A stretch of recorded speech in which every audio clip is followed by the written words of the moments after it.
The voter turnout could be a critical factor for some of the candidates involved. Kathy Dalglish is standing by live at DFL headquarters in Minneapolis. And Kathy, what do we know so far? City elections. When Stenvig won in '75, just over 40% of the people who were eligible to vote in the city actually made it to the polls.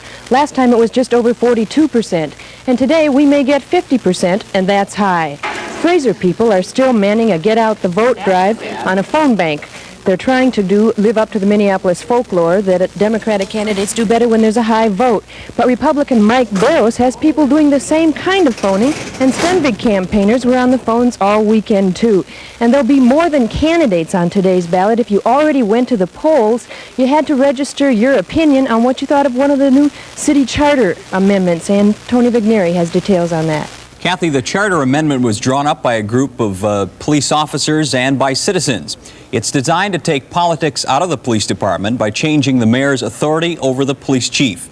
Passage of the amendment would create a 3-year term for the police chief. It now stands at 2, the same as the mayor. It would also require a 2/3 vote from city council to confirm the appointment or removal of the chief. And it would give council the authority to reappoint the chief by a majority vote. Also on the ballot are city council races, and Byron Barnett has that preview. Tony, the 13-member city council is controlled by 8 DFLers now, and everyone is waiting to see how this election will affect the leadership in the new city council. The races to watch include the battle in the 9th Ward. Incumbent Zolly Green was first elected there as a DFLer, but he didn't get the DFL endorsement this year and therefore has been forced to run as an independent. Tony Scallon is the man who got the DFL endorsement, and he also appears to be Green's main challenger. Darrell Mulroy is the independent Republican in that race. Now, in the 5th Ward, voters will be electing the city's first black alderman, since all 3 candidates in that race are black. They are DFLer Van White, independent Republican Terrence Farrell, and independent Irby Chatham.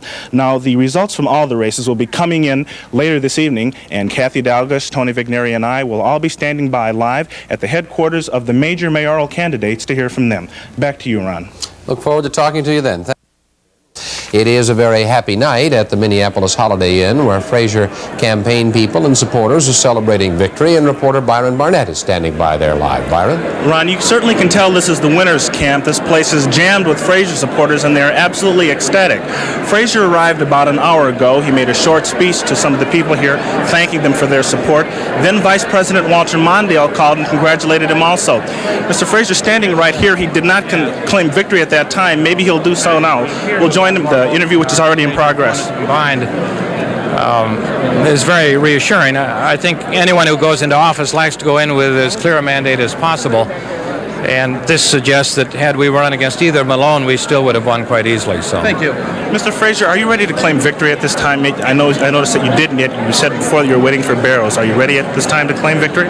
Well, I would like to follow the custom of allowing the principal opponents to set the mark on that. Mr. Barrows, so far as I know, has not conceded. Mr. Stenvig has. I'd prefer to wait for Mr. Barrows to make his own determination. Well, still, you must feel pretty good right about now. You're pretty far ahead. The figures look very good, and we're expecting to win, but of course, until the final figures are in, we have to reserve judgment. Well, it looks like you have a pretty wide margin now. Are you surprised at the figures as they stand right now? It's better than we'd hoped, particularly when we learned that the voting wasn't that heavy today. We were quite concerned about what might happen.